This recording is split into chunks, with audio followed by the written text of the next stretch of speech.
I didn't even know this match existed. Erberth Santos is one of the most explosive and unpredictable athletes in the gi.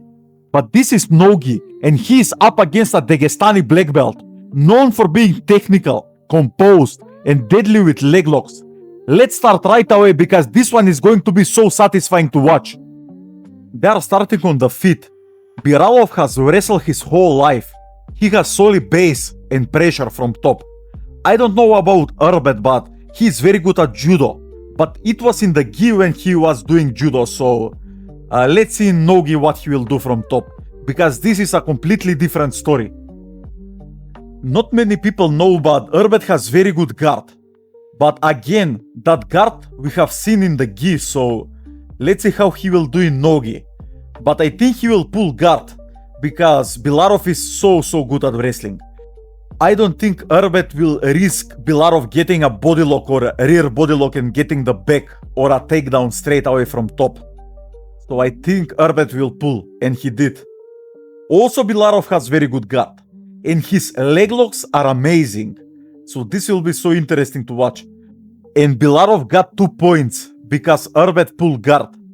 They have some weird rules. They are like ADCC/IBJJF hybrid rules. And I am sure Erberth Santos didn't attend that rules meeting they had. He is losing 2-0 now. Let's see Bilarov's guard passing ability, because I don't know that much about his guard passing. But it's funny how all Dagestani grapplers have the same style, always on their knees and trying to pass from the knees.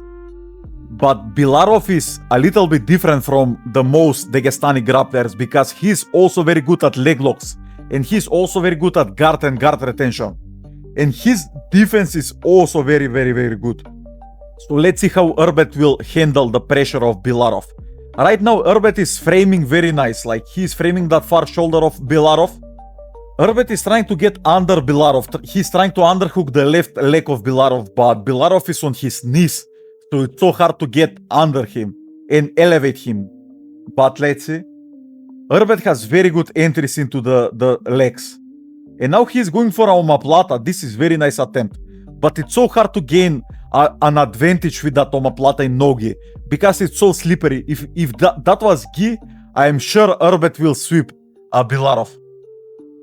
And now again into this like reverse de la Hiva for Erberth. Bilarov, look how he's hand fighting from top all the time. And now he's standing. Maybe he will do a quick guard pass from top. This is very rare that he's like standing like this. Erberth is also like sitting up. Ankle pick for Erberth, but he didn't manage to get it. Bilarov straight away put his knees on the mat, back again. Okay, scooting again into this like reverse de la Hiva. He's looking for a de la Hiva and maybe enter into the single leg kicks. Maybe he can pummel his left leg inside. But Bilarov is not giving anything. It's so hard to get under people in no-gi when they're on their knees like this. And Erberth has an overhook on the right arm of Bilarov. Maybe he will use it to attack him and then get into the legs, because Bilarov will be forced to stand up to relieve the pressure of that arm. And I think that is a very smart strategy in no-gi, to attack the upper body and then go into lower body attacks. But now they're in close guard. Let's see. Bilarov is just wasting time here. He needs to stand up right away and open this guard. But because he's winning, I don't think he feels a pressure to go right away and open that guard, because he's winning 2-0. And Erberth was going for this like he-bobbed sweep, but it didn't work. In no-gi, it's almost impossible to do that sweep. Yeah, I don't think Bilarov will stand up to open this guard, but let's see. He was just trying to push the knee of Erberth and open the guard like that. But that is a very low percentage opening of the close guard. You really need to stand up right away. And Erberth is trying to attack the arm of Bilarov, but he didn't manage to get it. Okay, 2-on-1 for Erberth now. Yeah, Bilarov is just waiting for the round to end. He's getting like a negative maybe. And now he's in underhook, overhook, which is very crazy because he can get a triangle from here. But I think the time is very low. And he's keeping the right leg of Erberth stuck with the elbow, with his left elbow. Watch that. That is very interesting. Yeah, and the round will end like this. That was very interesting round. In the second round, Erberth will need to be more aggressive because he is losing on points. So let's see what he will do in the second round. He is choosing to wrestle with Bilarov, which I don't think it's a smart strategy because he can lose a lot of time just wrestling with Bilarov, and the round will end and he will lose on points. So I think it's a smarter strategy to just pull straight away, even if he loses points, and try to submit Bilarov with a triangle or a leg lock, something like that. It's very interesting how all the Dagestani guys are not like attacking straight away when they're wrestling. They're very like timing based, and also they're very reactive and counter attacking most of the time instead of going for a takedown straight away. But I've mainly seen this when they compete in jiu-jitsu. So let's see. Just hand fighting right now. I really think Erberth needs to pull guard because he can lose on time. Yeah, and he's trying to pull guard, but he didn't have grips. Oh my god, they're going for double guard pull. That was crazy. A Dagestani going for double guard pull. That is crazy. I've never seen that. And nothing there. They are again wrestling. Oh my god, they are again going for a double guard pull. And finally, Erberth manages to play butterfly guard, scooting in, and Bilarov straight away going on his knees. Maybe Erberth will get a De La Riva here, let's see. They will be recentered in the middle.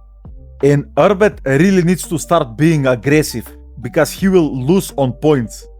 So he really needs to get under Bilarov straight away, or try to attack the upper body of Bilarov.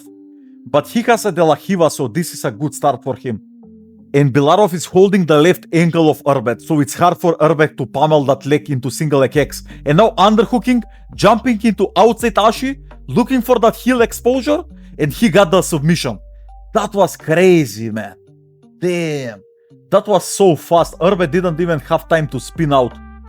But also Erberth is not that good at defending leg locks, especially heel hook, so that was amazing from Bilarov. Great finish. A good way to train yourself to take the slack out of the joint is what we call the one-handed drill. Starting from an outside ashigarami, I like to have my developing students work their forearm into position and move their head inside the foot.